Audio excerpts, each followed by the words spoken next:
Nesse vídeo nós vamos entender por que Jesus escolhe os improváveis. Como você, como eu, o que Jesus enxerga numa pessoa para poder chamá-la para o seu reino. Por que somos chamados filhos de Deus? Qual é o papel da fé? Qual é o papel, principalmente, das ações que devemos ter perante Deus? E melhor, nesse capítulo nós veremos o que não podemos fazer. Quem foi que errou contra Deus?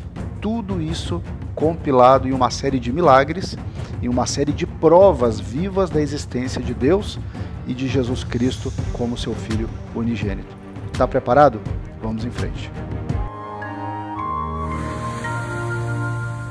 Olha que maravilha! Nós já começamos no Mateus capítulo 9, no versículo 1, um conceito de fé e perdão. Como assim, fé e perdão? Entrando Jesus num barco, passou para o outro lado e foi para a sua própria cidade. Observa nesse momento que Jesus ele está voltando para a sua cidade. E ele fala, inclusive no Evangelho, que o profeta ele não é honrado na sua própria casa. Então essa é uma questão bem interessante quando a gente vê ele indo para a sua cidade, para a gente entender o que acontece nesse contexto. Eis que lhe trouxeram um paralítico deitado num leito. Vendo-lhes a fé, então vocês vejam, por mais que um profeta na sua própria casa, e às vezes esses profetas somos nós, evangelizando dentro do nosso próprio lar, não é fácil para aqueles que não creem. É mais fácil, muitas das vezes, a pessoa ouvir alguém de fora do que de dentro da sua própria casa. Mas o esforço nunca é vão. Se a gente tenta evangelizar e não consegue levar a luz de Cristo para dentro de alguns da nossa casa ou de parentes, nós temos também que orar para Deus que tragam outros profetas de fora para que possam tocar o seu coração, o coração daqueles que nós amamos. Mas entenda, olha o que aconteceu neste caso. E eis que trouxeram um paralítico deitado no leito. Então, o paralítico ele não pode ir até Jesus. Então, várias pessoas levaram esse paralítico até Jesus. Vendo-lhes a fé, ou seja, Jesus enxergando a fé tanto do paralítico quanto das pessoas, Jesus disse ao paralítico: tem bom ânimo, filho. Olha, a gente já começa a entender o coração de Deus e que realmente nós somos filhos. Estão perdoados os teus pecados. Naquele momento, Jesus, o Deus encarnado, perdoou os pecados do paralítico em razão da fé de todos aqueles que acreditavam que ele sim poderia ter esse poder. Mas alguns escribas diziam consigo: este blasfema.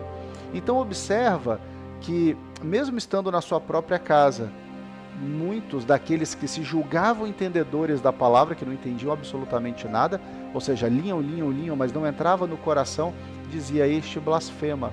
E aí eu pergunto, qual seria nesse caso a reação de Jesus? Ele está curando, ele está se doando, ele está mostrando a glória de Deus na cura, no perdão, e dizem que blasfema. E aí acontece o seguinte, olha que interessante, a prova para os que creem. Veja, fé, ela nunca pode depender daquilo que eu vejo. A fé, ela é além, ou melhor, ela é fora do que eu vejo. Eu não enxergo, mas eu creio. Porque se eu enxergar e passar a crer, isso não é fé. Isso é prova. E olha o que Jesus fez neste momento. Jesus, porém, conhecendo-lhes os pensamentos, disse: por que cogitais o mal em vosso coração? Ele está falando de quem? Obviamente, dos escribas, que diziam: este blasfema. Poxa, Jesus está dizendo: se eu estou perdoando o pecado, por que vocês pensam o mal no coração de vocês? Pois, qual é mais fácil? Ele pergunta para eles, dizer: estão perdoados os teus pecados, ou dizer: levanta-te e anda? Ora, para que saibais. Então veja, ele está enxergando naqueles escribas o quê? Falta de fé. Então, para que saibais que o Filho do Homem tem sobre a terra autoridade para perdoar pecados, disse então ao paralítico: levanta-te, toma o teu leito e vai para a tua casa. E levantando-se, partiu para a sua casa. Jesus, neste momento, ele mostra para as multidões e para os fariseus que eu posso sim perdoar os pecados. Tanto posso que na visão humana é mais difícil, por exemplo, eu falar para um paralítico, levanta, porque eles nunca tinham visto isso. Levanta, toma a tua cama e vai embora. E ele levantou, deixou de ser paralítico. Então Jesus, ele mostrou a prova. Mas para um fariseu, e eu vou dizer agora para nós, para pessoas em volta que não creem, você pode fazer um paralítico andar, você pode fazer trovejar dos céus, você pode curar, ele ainda assim não vai crer, porque o coração está endurecido. É como uma fruta que apodreceu dentro de si e não serve para mais nada. Então é muito delicado quando a gente não quer enxergar as obras de Deus. Eu tenho certeza que não é o teu caso, como não é o meu. Nós estamos buscando a palavra de Deus, buscando entender o que Deus tem para nós, mas aqueles não. Como muitos hoje também não querem, não se abrem para entender a verdade. E olha o que acontece. E levantando-se, partiu para sua casa. Vendo isso, as multidões, ou seja, aqueles que estavam crendo, possuídas de temor, glorificaram a Deus, que dera tal autoridade aos homens. Mas agora, e os fariseus? Será que eles passaram a crer? Eu não estou dizendo que todos os fariseus eram nessa linhagem. Não, tinham muitos dos fariseus, que eram, inclusive, era um grupo entre os judeus, que sim, passaram a crer, seguiram Jesus, mas essa liderança, aqui Jesus está mostrando aqueles fariseus apodrecidos por dentro. A verdade é essa, apodrecidos por dentro, sem fé, querendo simplesmente, eu entendo as Escrituras e isso para mim já basta. O amor, a fé, isso é em segundo momento, é um segundo plano. E não, tem muita gente, você conhece, eu conheço, que não entende nada da Bíblia, mas tem um coração totalmente voltado para Deus, e quando alguém fala das palavras de Deus, aquela pessoa tem uma grande felicidade. Às vezes ela não sabe ler, às vezes ela não tem acesso à palavra, e são para essas pessoas que nós temos que levar o Evangelho prioritariamente, porque são verdadeiramente os escolhidos, mas também para os outros. Veja bem, agora Jesus mostra que ele está para escolher os improváveis. Como eu falei no início, você, eu, o que nós fizemos para merecer essa graça de Jesus? Partindo Jesus dali, viu um homem chamado Mateus, sentado na coletoria, e disse-lhe, segue-me. Ele se levantou e o seguiu. Bom, Mateus nós sabemos, ele é um dos discípulos, mas ele estava sentado na coletoria, ou seja, ele era um cobrador de impostos. E os impostos, os cobradores de impostos, os coletores, publicanos, naquela época, eles eram extremamente mal vistos pela sociedade, porque tinha muita corrupção. Além do povo estar sendo aprisionado e explorado pelo governo do Império Romano, esses coletores de impostos, que não necessariamente eram romanos, muitos eram daquela região mesmo, mas fazendo um serviço para Roma, muitos deles exploravam, extorquiam. Por exemplo, tem uma passagem no próprio Evangelho, que nós chegaremos lá, que Zaqueu, que era o chefe dos cobradores de impostos, né? Então ele extorquia e depois ele se arrepende quando conhece Jesus, devolve boa parte da sua riqueza, daquilo que foi extorsão, 4 vezes mais. Mas o que eu quero mostrar é que Mateus provavelmente, muito provavelmente, era uma pessoa não benquista pela sociedade, ou seja, era uma pessoa à margem da sociedade, vista com maus olhos pela sociedade, e Jesus o escolhe. Não tem uma passagem específica que atribua a Mateus pecados da extorsão, não tem isso, mas a categoria a qual ele representava, os coletores, sim, eram muito mal vistos, e eles sim tinham por hábito, isso testificado na palavra, essa classe de extorsão ao povo. Então Jesus escolhe Mateus, e isso é visto com maus olhos por quem? De novo, pelos escribas, pelos fariseus, que achavam que Jesus tinha que ser o certinho, escolher os que mais conheciam da palavra, e Jesus não, eu quero aquele que mais tem coração voltado para mim, ainda que pouco conheça a palavra. Olha que coisa linda, olha que revelação fantástica. E aí agora nós vemos Jesus e os pecadores. Ué, Jesus andava com pecadores? É claro que sim. Ele não, obviamente, ainda que seja uma questão tão óbvia, é importante a gente dizer, ele não compartilhava do pecado, ele não pecava junto com pecadores, mas ele precisava estar com os pecadores para salvá-los do pecado, para que eles não pecassem mais. Um médico não anda com médico, um médico anda com doentes, para curar os doentes. Mas o médico não anda com doentes compartilhando da sua doença, ele cura. Esse era o papel de Jesus. E sucedeu, versículo 10, que, estando ele em casa, à mesa, muitos publicanos e pecadores, lembra que eu falei dos publicanos?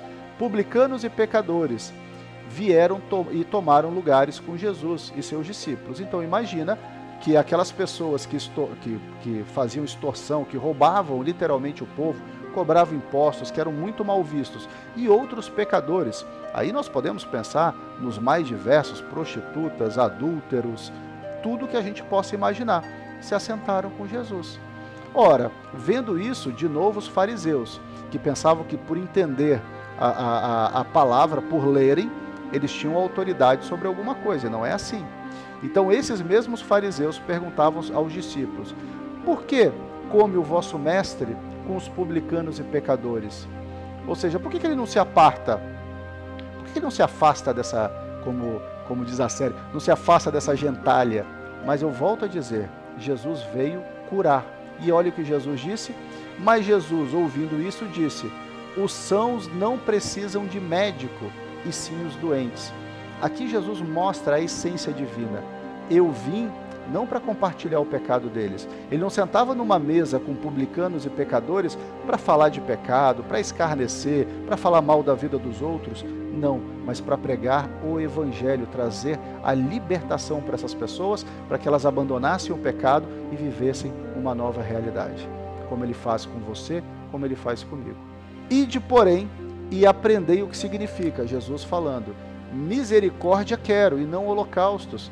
Porque naquele momento em que Jesus veio como Deus vivo, virou a chave. Já é uma nova aliança. Ainda faltava, sim, Ele morrer e ressuscitar para essa aliança ser sedimentada. Mas neste momento em que Jesus já estava na terra, Ele já diz o que Ele quer. Ele quer misericórdia e não holocausto. Ou seja, o que Ele está dizendo? O que adianta você, fariseu, sacrificar um animal e excluir um pecador? O que adianta você, fariseu, fazer todo o sacrifício, andar de joelho, fazer isso, fazer aquilo, achando que isso é agradável aos olhos de Deus, e quando vem um pecador, um publicano, você exclui, você taca pedra, você condena, ao invés de levar a palavra para que essas pessoas também encontrem o reino dos céus. É isso que Jesus está dizendo. Misericórdia quero e não holocausto. Ou seja, veja o teu irmão, veja o teu próximo com um olhar terno, misericordioso. Pois não vim chamar justos, e sim pecadores ao arrependimento. Existe uma tendência de dizerem essas novas filosofias e doutrinas que Jesus, ele gostava de andar com pecadores, portanto, se eu sou um pecador, está tudo certo. Não, isso é totalmente blasfêmico. Jesus andava sim com pecadores. Eu sim cometo pecados, mas eu não quero jamais entender que Jesus senta comigo compartilhando o meu pecado. Não, Ele quer o arrependimento. Então Jesus, ele se no coração misericordioso de Deus entrava no meio do povo para que esse povo fosse curado e não para compartilhar o pecado do povo. Existe uma diferença gigantesca e essa é a chave bíblica, talvez uma das mais importantes de toda a Escritura. Aquilo que Jesus faz é curar, mas para curar você tem que estar no meio dos doentes. É fácil? Não, não é fácil, porque nós vivemos numa sociedade em que, se existe aqui um grupo, prostitutas, ladrões, se afaste deles. Mas quem vai levar o Evangelho para eles? Esse é o grande desafio do reino. Eu não vou andar com eles para praticar o pecado deles, mas eu preciso andar com eles para que eles enxerguem que é possível uma nova vida, que é possível uma nova vida em Cristo, porque muitas das vezes eles são os escolhidos e os chamados. E a gente tem que enxergar isso no olhar espiritual e não no olhar da carne. Não com aquele olhar de julgamento, porque você não presta, jamais. Porque você nunca sabe se naquela casca errada, naquela carne que comete hoje coisas erradas, não existe um ungido de Deus que vai ser transformado. E um ungido de Deus tem que ser, no mínimo, muito respeitado. E essa é uma chave. E nós vamos ver a continuação, e o próprio Jesus fala sobre isso. O próprio Rei Jesus fala sobre isso. O propósito do jejum. Jejum, gente, via de regra, é deixar de comer. Mas eu posso jejuar de várias formas. Eu posso jejuar de redes sociais durante um bom tempo, jejuar do alimento, jejuar de relações íntimas com o cônjuge. Pode ter vários tipos de jejuns, mas desde que eles sejam para honra e glória do nosso Senhor, para nos purificar, para nos limpar. Vamos ver o propósito do jejum? Vieram depois os discípulos de João e lhe perguntavam: por que nós jejuamos e também os fariseus e teus discípulos não jejuam? Por que vieram depois os discípulos de João e lhe perguntavam: por que jejuamos e os seus discípulos não jejuam? Ou seja, Jesus, por que os que andam com o Senhor não jejuam? Respondeu-lhe Jesus, de uma forma simples, direta e que abre a nossa mente: podem acaso estar tristes os convidados para o casamento enquanto o noivo está com eles? Dias virão, contudo, em que lhe será tirado o noivo, e nesses dias hão de jejuar. O que Jesus está dizendo? Parece uma mensagem codificada, mas não é. Jesus está dizendo o seguinte: para que serve o jejum? O jejum tem um único objetivo no propósito com Deus: nos aproximarmos de Deus. É eu trazer Deus para dentro de mim quando eu sinto que Deus está afastado, quando eu preciso eu me aproximar de Deus. Porque Deus está disponível o tempo inteiro, mas muitas das vezes a minha fé está fraca, a minha carne está gritando e eu preciso jejuar para me aproximar de Deus. Gente, os discípulos de Jesus estavam com Deus o tempo inteiro. Por que eles iriam jejuar? O noivo estava ali com eles. Por que eles iriam jejuar? Para buscar a Deus, se Deus já estava com eles. Essa é a visão. Jesus está dizendo: os meus não jejuam porque o noivo está aqui. Agora, quando eu partir, sim, eles terão que jejuar. É essa a nossa visão. O jejum é certo ou é errado? Ele é certo, claro. De tempo em tempos é necessário o jejum. É necessário a gente abrir mão da carne, mas para buscar a Deus. Agora, quando nós estivermos na glória, que é a promessa divina, nós já estamos na presença. Vamos lá, tem mais uma chave importantíssima agora, que é o velho e o novo. Jesus complementa dizendo: ninguém põe remendo de pano novo em veste velha, porque o remendo tira parte da veste e fica maior a rotura. Ou seja, eu não vou remendar remendo de pano novo em veste velha. Uma roupa velha com um remendo novo vai romper. Nem se põe vinho novo em odres velhos, do contrário, rompem-se os odres, derrama-se o vinho e os odres se perdem. Mas põe-se vinho novo em odres novos e ambos se conservam. Aqui eu não vou entrar na questão da roupa, do odre, explicar o que é odre. O que Jesus está dizendo é o seguinte: ele pega dois elementos que eram muito comuns na época em que ele estava na terra, e ele diz o seguinte: olha, se você colocar um pano novo numa roupa velha, vai romper. Se você colocar vinho novo em um odre velho, vai romper. O que ele está dizendo é para a gente entender a essência. Eu poderia trazer exemplos do dia de hoje, mas para a gente entender a essência, eu estou trazendo uma nova aliança. Se você continuar com a visão da antiga aliança, você não vai entender. E vai se perder, vai romper. Vai romper o quê? A tua conexão com Deus, a tua vivência com Cristo. Então, se a gente traz toda uma carga antiga, velha, e não quer entender o novo, que é a mensagem de Jesus Cristo, a gente fica preso no próprio entendimento e não consegue avançar na maturidade cristã. Então não se mistura o antigo com o novo. E Jesus está mostrando isso. Eu quero misericórdia. Eu não quero mais holocausto e sacrifício. É o novo. Então, se eu quero misericórdia e você vem com sacrifício, vai se romper. Se eu quero misericórdia, que é o novo, e você vem com misericórdia, é novo com novo, vai ter união. É isso que Jesus está dizendo. Ele não quer que a gente continue com as práticas velhas. Nós precisamos entrar no novo. E o novo é a palavra de Jesus Cristo. Maravilhoso isso, né?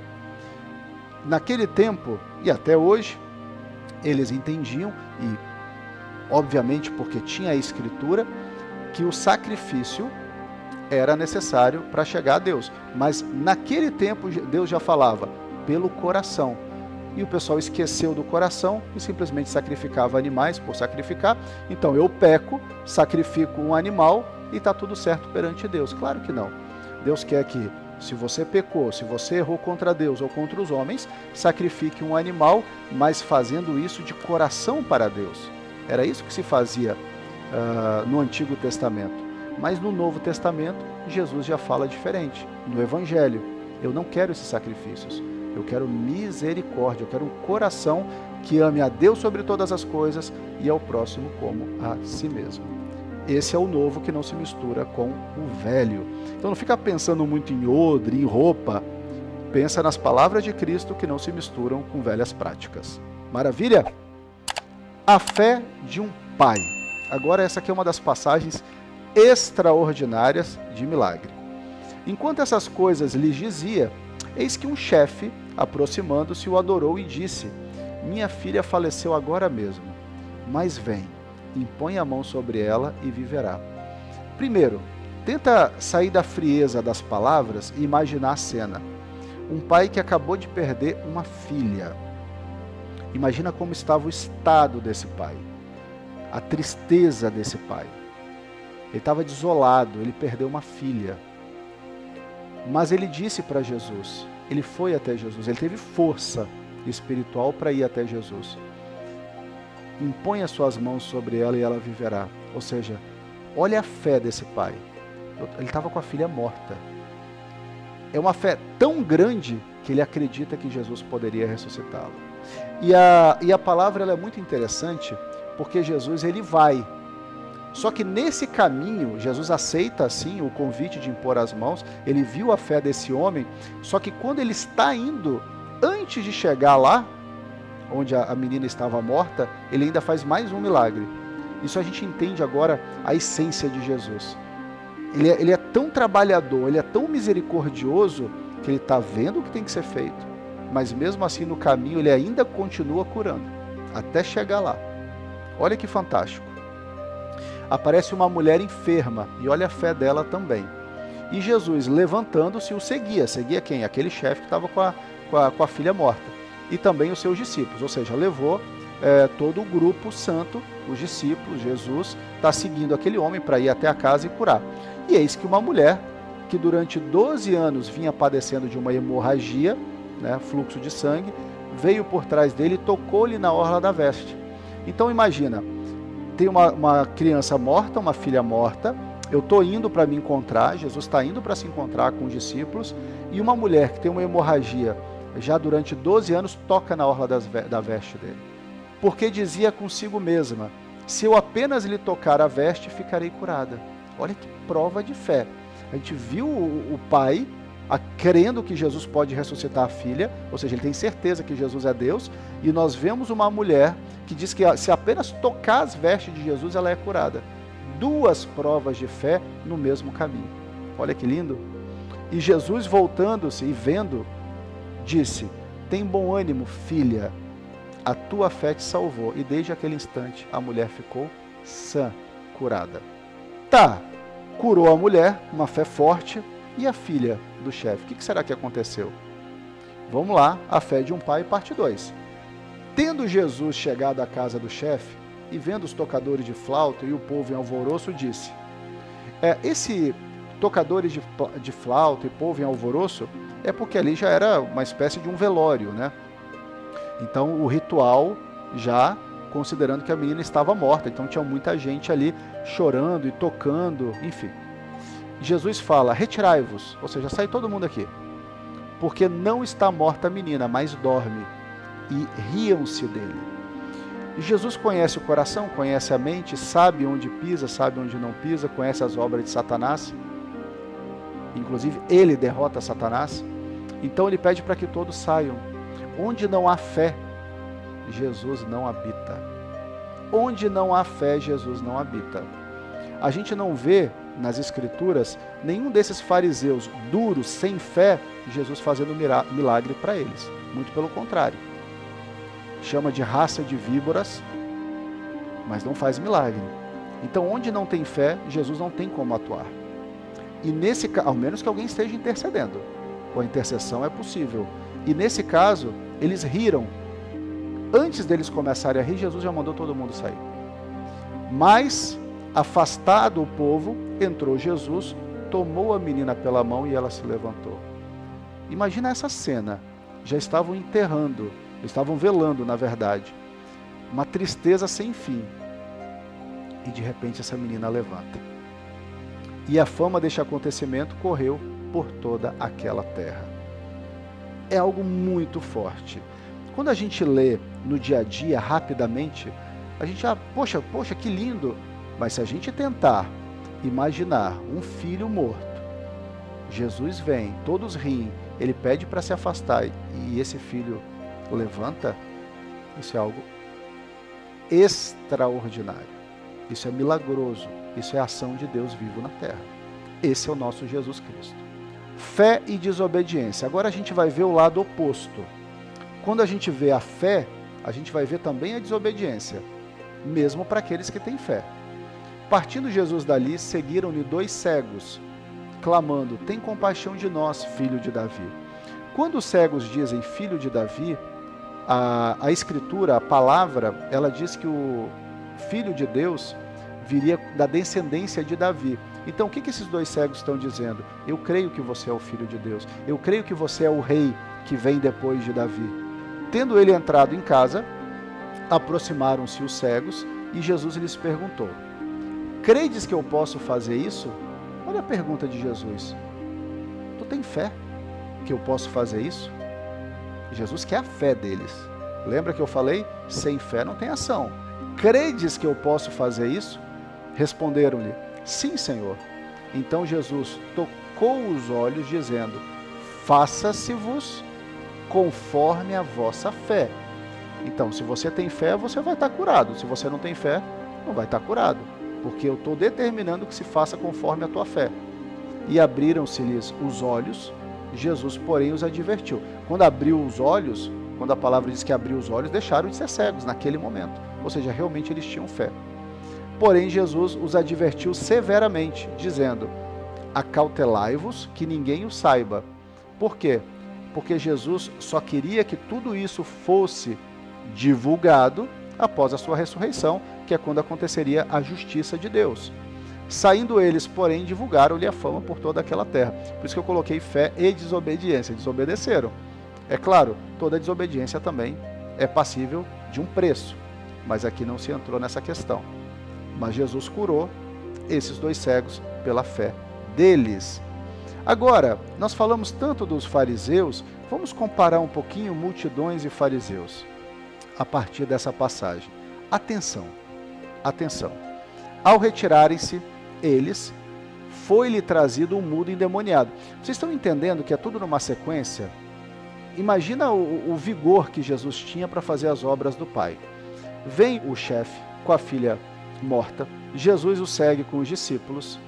No meio do caminho a mulher toca, ele cura a mulher. Logo em seguida vem cego. E ao retirarem-se, ainda é trazido um mudo. Ou seja, é um na sequência do outro. Jesus estava o tempo inteiro curando, fazendo milagres. E aí vem um mudo endemoniado, um mudo cheio de demônios. E expelindo o demônio, falou o mudo. Ou seja, Jesus expulsou o demônio e expelindo o demônio, falou o mudo. Ou seja, Jesus expeliu o demônio e o mudo passou a falar. Então a gente viu que cego passa a ver, mudo passa a falar, a morta volta à vida, que só dormia segundo Jesus, e as multidões se admiravam, dizendo, jamais se viu tal coisa em Israel. As multidões que tinham fé estavam admiradas. Mas e aqueles com o coração endurecido, aqueles fariseus? O que eles diziam? Mas os fariseus murmuravam. Pelo maioral dos demônios é que ele expele os demônios. É o que nós falamos no início. Para aquele que tem o coração apodrecido, não adianta você curar, ressuscitar, porque ele sempre vai encontrar um defeito. Então Jesus expulsa demônio e um fariseu fala que é pelo maioral dos demônios que ele expulsa demônios, não tem o que se faça para eles. Eles estão cegos. E o pior, não querem enxergar, não se arrependem da sua cegueira. E o apelo de Jesus, o apelo final de Jesus, porque Jesus conhecia os fariseus, Jesus conhecia as multidões sedenta pela sua palavra, e aí Jesus reconhece isso e testifica. E percorria Jesus todas as cidades e aldeias, ensinando nas sinagogas deles e pregando o evangelho do reino e curando todas as enfermidades e moléstias entre o povo. Então Jesus curando todos, sem exceção.